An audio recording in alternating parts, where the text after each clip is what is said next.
Welcome to this video tutorial on synthetic division. Now, we're going to do the problem that you see on your screen. Keep in mind that synthetic division only works when dividing by a linear binomial. When we set this up, we're going to make the diagram as we did in class. We run the coefficients of our polynomial along right here. If we're missing any power of x, and they have to be consecutive, we need to put a 0. So we have 20x to the 8th, 4x to the 7th, but then no x to the 6th, no x to the 5th, no x to the 4th, 10x cubed minus 88x squared minus 3x minus 17. Then, the number that goes out on the left is the value of x that makes the divisor 0. In this case, that will be a negative 1/5. Then it's a pretty simple process. We begin by sliding the 20 down. We multiply on the diagonal. Negative 1/5 times 20 is a negative 4. And then we add vertically. 4 plus a negative 4 is 0. Multiply on the diagonal. Negative 1/5 times 0 is just 0. Add vertically. 0 plus 0 is 0.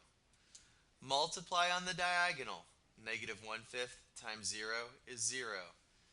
Add vertically. 0 plus 0 is 0. Multiply on the diagonal. We're getting a pattern here. Add vertically. Multiply on the diagonal. Now here we add. We're going to get 10.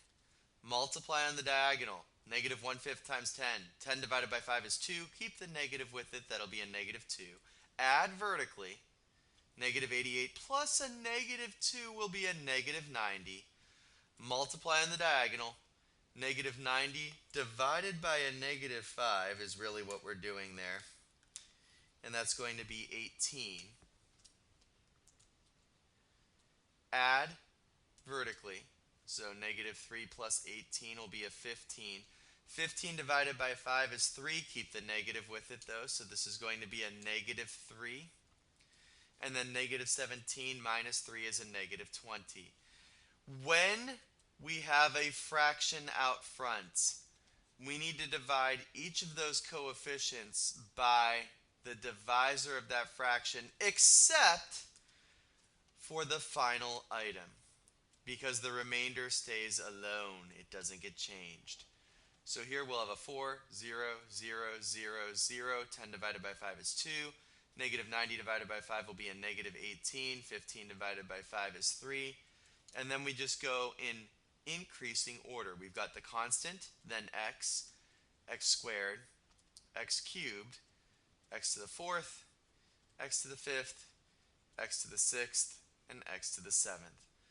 So ultimately we're going to write the numerator, or the original polynomial, which I know this one is lengthy, 20x to the 8th plus 4x to the 7th plus, skip the zeros, 10x cubed minus 88x squared minus 3x minus 17 is equal to our divisor, which is the 5x plus 1, times the quotient, which is what we just found right here. It's actually 4x to the 7th plus 2x squared minus 18x plus 3 plus the remainder, which is really going to be a minus 20.